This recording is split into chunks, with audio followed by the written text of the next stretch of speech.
Hello મિત્રો, natural cooking ચેનલમાં આપ સૌનું હાર્દિક સ્વાગત છે। શિયાળાની ઠંડીની શરૂઆત થઈ ગઈ છે અને ઠંડીમાં ખાવાની મજા પડી જાય તેવો કાઠિયાવાડી સ્ટાઇલમાં એકદમ દેશી મસાલાની સાથે આજે આપણે બનાવીશું રીંગણનો ઓળો। ચાલો આપણે ઓળો બનાવીએ। ઓળો બનાવવા માટે અહીં આપણે 2 મોટા રીંગણ લીધેલા છે, જેને ચપ્પાની મદદથી ચારે બાજુ કાપા મારી દેશું, જેથી રીંગણ ઝડપથી શેકાઈ જાય। અને રીંગણને કાપા માર્યા બાદ તેને આપણે સારી રીતે તેલ લગાવી લેશું, જેથી રીંગણની છાલ ઉતારતી વખતે તેના મોટા મોટા પડ નીકળી જાય છે। ત્યારબાદ રીંગણને શેકવા માટે ગેસ પર મૂકી દઈએ। થોડી થોડી વારે રીંગણને ફેરવતા રહેશું, જેથી બધી બાજુ રીંગણ એક જ સરખા શેકાઈ જાય। અને હવે રીંગણ શેકાઈ ગયું છે તે તેને એક પ્લેટમાં લઈ લઈએ, તેને ઠરવા દઈશું। રીંગણ થોડું ઠરી જાય પછી તેને ઉપરની છાલ ઉતારતા તમે જોઈ રહ્યા છો કે જે મોટા મોટા પડ ઝડપથી છૂટા પડી રહ્યા છે, તે આપણે રીંગણને તેલ લગાવ્યું હતું તેના કારણે મોટા પડ નીકળી રહ્યા છે। તો હવે તેને એક પ્લેટમાં લઈ લઈએ। તો તેવી જ રીતે આપણે બીજા રીંગણને પણ તૈયાર કરી લેશું। હવે તેને પણ એક પ્લેટમાં લઈ લઈએ। ત્યારબાદ તેને ધારવાળા તાવીથા અથવા તો ચપ્પુની મદદથી આવી રીતે કટ કરીને રીંગણને છૂંદી લેવાના। ઘણા લોકો રીંગણ બાફીને પાઉંભાજી મેશરથી રીંગણને મેશ કરી નાખે છે। જો તમારે ઓળાનો એકદમ ઓથેન્ટિક સ્વાદ જોતો હોય ને તો મેશરથી મેશ નહીં કરતા, અને જો છૂંદાઈ ગયેલા રીંગણ કાળા ન પડે તે માટે તેમાં થોડું મીઠું નાખીને હલાવી લેવું।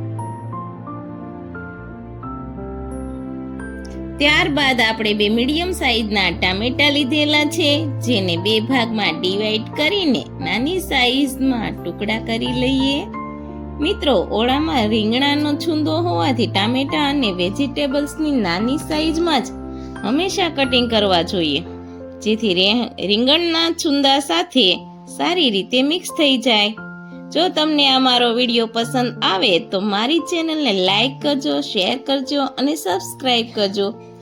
ત્યારબાદ આપણે 2 મીડિયમ સાઈઝની ડુંગળીને પણ 2 ભાગમાં ડિવાઈડ કરીને તેને એકદમ બારીક નહીં પણ મીડિયમ સાઈઝમાં કટિંગ કરી લઈએ। શિયાળામાં લગભગ બધા જ ઘરમાં અલગ અલગ રીતથી ઓળો બનાવવાની શરૂઆત થઈ ગઈ હોય છે, તો આપણે કાંદા અને ટમેટાને એક અલગ પ્લેટમાં લઈ લઈએ। ત્યારબાદ આપણે એક મીડિયમ સાઈઝનું કેપ્સિકમ લઈને તેને પણ કટ કરી લઈએ, તેમજ એક તીખા મરચાંને તેને પણ કટ કરી લઈએ, તેમજ 1 ઇંચ જેટલો આદુનો ટુકડો લઈ તેને ખમણી લઈએ। ત્યારબાદ લસણની કટકી કરી લઈએ।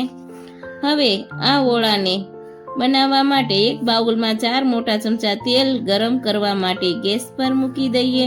તેલ ગરમ થાય એટલે અડધી ચમચી હિંગ, ત્યારબાદ લસણની કટકી, ખમણેલું આદુ અને તીખા મરચાંની કટકી તેલમાં નાખીને કટિંગ કરી લેવી। ત્યારબાદ ડુંગળીના ટુકડા તેલમાં એડ કરી આ બધી વસ્તુ હલાવી લેવી।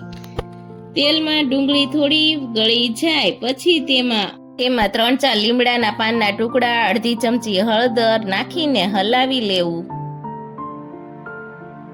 પછી તેમાં ટમેટાના ટુકડા નાખી દેવા। પછી તેમાં સ્વાદ અનુસાર મીઠું નાખી જેથી ટમેટા ઝડપથી ગળી જાય છે, અને રીંગણના છૂંદામાં મીઠું નાખેલ હોવાથી તેના ભાગનું મીઠું નાખવું નહીં।